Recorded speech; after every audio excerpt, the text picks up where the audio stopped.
Alright guys, welcome to the channel World of Wrestling, here today to discuss about the NXT Takeover 31 pay-per-view. Gotta admit, this was a decent takeover event, not as good as their previous events that they've had in the past, like when they've had an audience. This COVID-19 era, not really the best work by NXT. And I think that really plays a lot into what we do in the audience and what we say and interact with what they do in the ring. But without a further ado, I'm going to go ahead and mention that the action in the main event was fantastic. Great technical wrestling. Very hard hitting. Both guys were bleeding from the mouth. Very impressive shit. They both took each other to the limit. Gotta give these two guys a lot of credit. They busted their ass. Kyle O'Reilly and Finn Balor for the NXT World Championship. Fucking fantastic. I'll get into that in just a moment. But let's start right from the top. We had Damien Priest defending the North American Championship against Johnny Gargano. Johnny Gargano and Damien Priest provided a very nice start to the NXT TakeOver 31 event. I am definitely giving this a 4 out of 5 stars easily. Very good matchup. Johnny Gargano performed like the old Johnny Gargano that I used to like. And Damien Priest, he worked very well with Johnny Gargano. They worked very well together. They gel well together. They have good chemistry. Would I care to see them face each other again? I wouldn't have any problems with it, but Johnny Gargano has competed for the North American Championship several times. He's also been a world champion. He's had multiple opportunities to challenge for World Championship gold, either in a mid-card or main event type of match. So, at this point, I don't know where you go with Johnny Gargano with the NXT roster. Maybe find him a new rival that he hasn't competed up against with. I mean, Kushida would be a very good opponent, which actually Kushida faced Velveteen Dream next on this card. I mean, there's a lot of different opponents you could go after with Johnny Gargano, but I would not put him in a world championship opportunity for a while now. He needs to start building some wins and get his ass back on a winning streak. Him and Kushida competing at a takeover event would be fantastic. I'd be okay with that. They could build on that. Kushida tonight was definitely a different Kushida. A lot of attitude, a lot of aggression. Feels like he's overlooked, I would say, based on what I've seen on the build-up towards the match between Velveteen Dream and Kushida.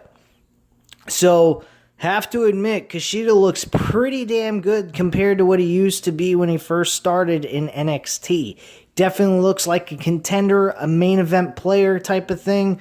Somebody to take seriously. That's the way I'm putting it. So yeah, Kushida actually wins this matchup between him and Velveteen Dream in submission.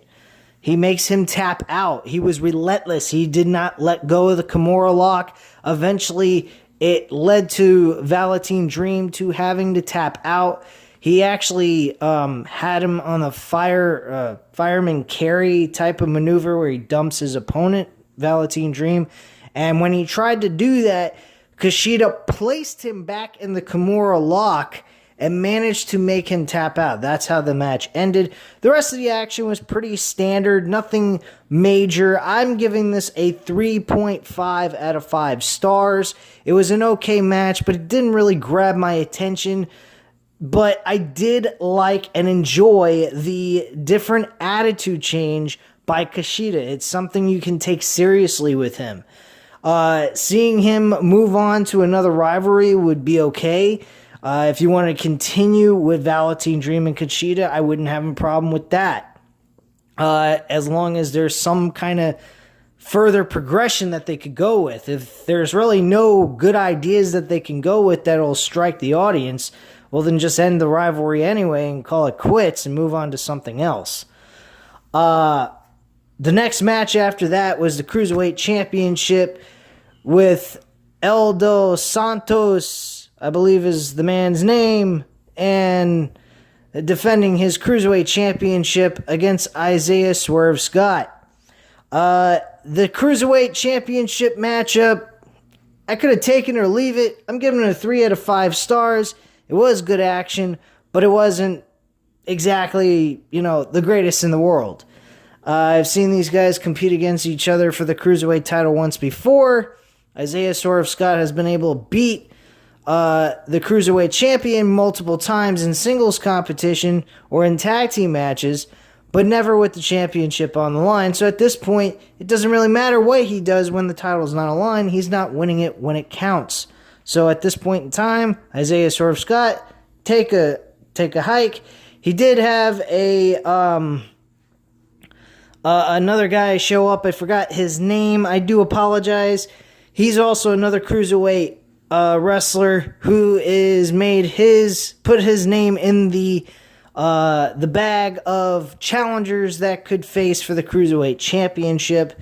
I think he said the name was Adonis. I forgot the first name. I do apologize. But Adonis is one of the guys that is putting his name in the bucket to challenge for the Cruiserweight Championship. Nothing major there. I don't particularly care for it. Cruiserweight division has died out so bad. It's just pathetic. When Leo Rush had it, it looked like it was going to start coming back up and be promising. To me, it doesn't seem to make a big difference. They didn't make any importance to it in the last year since late 2019. And honestly, I have mentioned this 100 times. Why isn't the Cruiserweight Championship on a takeover? And now finally, out of nowhere, they finally decided to do that. And technically, I know why. The tag team division, NXT, is absolutely terrible. They have nothing going on for them. So they figured throw the Cruiserweight Championship on the card instead of the tag team title match, because there's nothing to challenge. There's no one to challenge for the tag team titles. So there you go. So big whoop-de-doo there. Io Shirai and Candice LeRae, a very good matchup. 4 out of 5 stars. I was hoping Candice LeRae was going to walk away as the new women's champion. I don't think it would have done any harm to Io Shirai in this situation, since Io Shirai has defeated a lot of women wrestlers. But we did have a couple of surprises at the end of the match, which shocked the living hell out of me. And it was very nice. It gave me kind of a hook to have some kind of interest in NXT and go back and watch the episodes week after week. I have actually recently, in the last 3 weeks, have not watched any of the episodes. As you guys already noticed, I haven't reviewed a fucking thing of WWE unless it was a pay-per-view. And I used to be consistent with the NXT reviews, but lately I have not, because I haven't seen any value, nor do I care to watch anything WWE related outside of the pay-per-views. So there you go. But going into the matchup between Candice LeRae and Io Shirai, very solid matchup. If you didn't even have a world championship match, this could have been your main event. And I would say this is a 4 out of 5 star match. After the match was over, the two names that were introduced to NXT television now more than likely is going to show up on Wednesday night. That will be Amber Moon, which was the second one introduced. She came in on a motorcycle, which I was completely dumbfounded. I didn't know what the hell was going on. And then before that was Toni Storm. Toni Storm and Amber Moon. Those are two challengers you could throw right in front of Io Shirai and challenge for the NXT Women's Championship. Now, the thing is, they need to build these women up. They have not been on television in a long while. NXT UK has not had any television time whatsoever since until September 17th recently. They have just started doing episodes throughout the entire COVID-19 situation. They have not done a damn thing. So Toni Storm hasn't had any time to build up wins. So in this situation here, they need to get her on television, have her debut match on NXT, and have her in a winning streak and make her look impressive, leading to the November Takeover event. Or Amber Moon you could go with, whichever you choose. I would put these two women in a winning streak situation and then have them both challenge each other for the number one contendership to face for the women's championship at Takeover, War Games. So that is what I would do in this situation. I would definitely have Amber Moon and Toni Storm on NXT television compete in a number one contenders match to challenge for the women's championship against Io Shirai at the War Games pay-per-view. That is what I would do.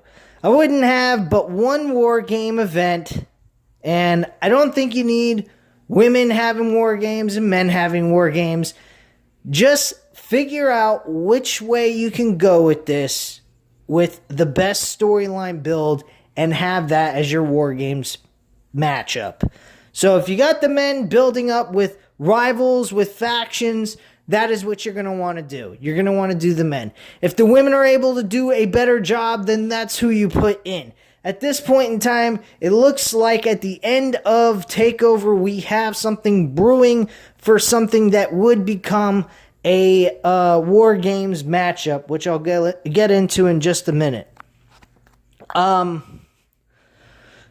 I already mentioned Toni Storm, Amber Moon, and then our main event was for the World Championship of NXT between Finn Balor and Kyle O'Reilly. Folks, if you're not familiar with Kyle O'Reilly as a singles competitor, I highly recommend going to Ring of Honor or checking out on YouTube some of his singles competition. He is fucking fantastic, and he is a former Ring of Honor World Champion.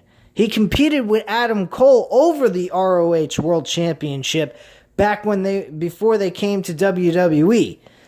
And they had some fucking wars, those two. And very impressive stuff by both of them. So don't ever consider Kyle O'Reilly just to be a tag team competitor. He is a very good singles competitor as well. And he could go out on his own if he didn't have Bobby Fish and do his own thing. He's definitely a really good wrestler, and you could tell that in just this match alone with Finn Balor. These two guys took each other to the fucking limit. They killed each other, made each other bleed like I mentioned earlier. At the end of the day, though, unfortunately, Finn Balor won. Finn Balor worked on Kyle O'Reilly's ribs, while Kyle O'Reilly worked on Finn Balor's legs. They were very strategic. They planned everything out. They were smart, intellectual in the ring. The match flowed very well. There were some spots that didn't seem normal. Like, for example, Kyle O'Reilly did a leg drop off the top rope while Finn Balor was hanging on the rope and dangling so that he could plant a leg drop on him. That's the same kind of situation you get with like Alberto Del Rio doing that move off the top rope while his opponent's in a tree of woe and he's hanging himself straight up, like kind of like upwards so he could plant his legs directly into his chest. That's kind of what it looked like. I don't like those spots. Those don't look very good. They look very unnatural. So that's one thing I saw in the match that I disliked, but the rest of it was very good. This was a fantastic matchup, but unfortunately Finn Balor retained the title. And it wasn't surprising, but I don't know. I think it would have been interesting seeing something different for a change. Finn Balor losing the title to Kyle O'Reilly. That would have been a shocker. I think a lot of people would have been surprised by that ending. But some people may not like the ending because of the fact that Kyle O'Reilly has never had any kind of build as a singles competitor on NXT per se, which I can totally understand that. But he is such a fucking good wrestler. How can you deny the guy of the world championship? That's just how I feel about that. But personally, no big deal. Finn Balor is a fantastic wrestler in his own right. Him retaining the title is no big deal either. It's not like it's the end of the world or I'm upset about it. I just thought it would be kind of interesting and cool to be out of their element and try to go in another direction with it. But it's not a big deal. After the match was over, Finn Balor came over and gave respect to Kyle O'Reilly. Shook his hand. They raised each other's arms up. That typical shit that they normally do after a good match between two faces. Because technically, let's be real, Finn Balor and Kyle O'Reilly are faces. So is Adam Cole. The rest, the Bobby Fish and Roderick Strong, I'm not too sure about that. That I'm a little confused on. I don't know if they are really going to be part of the group anymore, or they're trying to split them up in some kind of way. But the ending of the show was a little bit odd. And here's why. Adam Cole was on Ridge Holland's arms. He was on his shoulder. Passed out. His shirt was ripped to shreds. And he looked like he was attacked by Ridge Holland in this situation. And he dumped him on the outside of the floor by the ring. And then all of a sudden, Bobby Fish and Roderick Strong come out and are surprised to see Adam Cole attacked and beaten up. Now my question is this. Why wouldn't they be with Adam Cole in the first place? Where the fuck did he do? Where did he go? Did he decide to take a walk in the hallway backstage or something and got attacked by Ridge Holland? I mean, come on.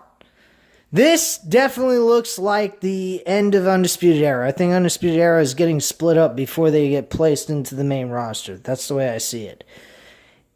If they're going that direction, this could lead to a War Games match. You could have fucking Ridge Holland, Bobby Fish, Roderick Strong, and another, you could also add Velveteen Dream to that group, and then you could put Adam Cole, Kyle O'Reilly, Kushida, and whatnot in there, and you could have a good old rivalry between 8 guys, and do a War Games match like that. I don't particularly want to see Undisputed Era broken up. That I don't want to see. But if that's the direction that they're going to go with, that would be a good idea. Personally, I don't want to see it. I don't want to see Undisputed Era broken up. I think it would be a terrible idea. Maybe we could lead this to Undisputed Era in a one-on, like a match where if Undisputed Era doesn't win the War Games match, which I believe they're undefeated at War Games. I think they've won every single time. And this being the match where it's either you win or you get lost at NXT, and then they have a reason to move them into the WWE main roster, which, God help us, that would be terrible, but it's going to happen, so you might as well get it the fuck over with. And it leads to that.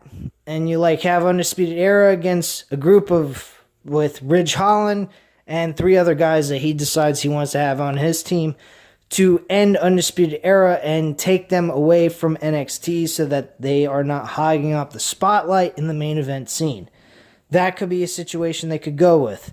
That's what I think I would do, because we all know that Undisputed Era is not staying in NXT for a very long time. Their time is very limited at this point. They're coming down to the wire. Pretty sure they're going to be moving into the main roster by November or something like that. Then again, this draft is coming up, so who the fuck knows? It doesn't really matter. It's all bullshit. But we'll see how things go. I'm definitely going to catch NXT. I'm not going to do a review on it. It's not that big of an important deal to me. I just like to see how this episode turns out and where they go with it with this Ridge Holland situation and Amber Moon and Toni Storm. These are the three biggest things that happen on a TakeOver event, and all these matches as a whole were pretty damn good. It was a decent, entertaining 2.5 hours of NXT. I give them a lot of credit on this one. NXT 30, not as good as this one. I think 31 blew out 30. That's pretty much all I have to really say on this event. So at this time, guys, you know what to do. Hit the like button if you liked the video. Hit the subscribe button if you're not subscribed to the channel, of course. And leave a comment down below, and I'll definitely get back to you on that. And I thank you very much for watching, and I hope you have a great night, guys.